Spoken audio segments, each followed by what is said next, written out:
monitoring these things as they happen in real time, there's some significant promise there, particularly harnessing new technologies and the advent of big data, machine learning, and artificial intelligence, although I'd caution that it's exactly that. It's promise, right? So there are some people that are really optimistic that these technologies will provide us with certain capabilities in the near term or on the horizon, but I'm just not so sure. And I've been looking at this a lot. Look, if you look at take France, for example, this is a country that maintains the so-called S list with the name of upwards of 20,000 individuals, quote unquote, suspected of radicalization.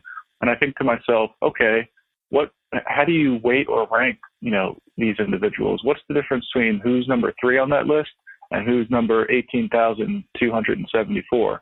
And we're still unable to, and for good reason, predict human behavior. You could have a lot of individuals that have certain behavioral indicators, but how do you predict who's going to spring into action and actually take that step from, talking big things online, but actually doing something?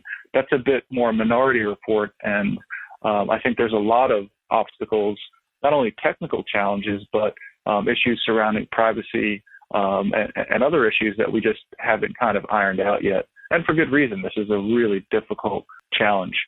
I'd say on the softer side of counterterrorism, that's kind of more of a political issue. And you can see that as different administrations or different governments take control. And so in the West, not only in the United States, but in Europe too, that becomes more or less of a priority depending on the government that's in power.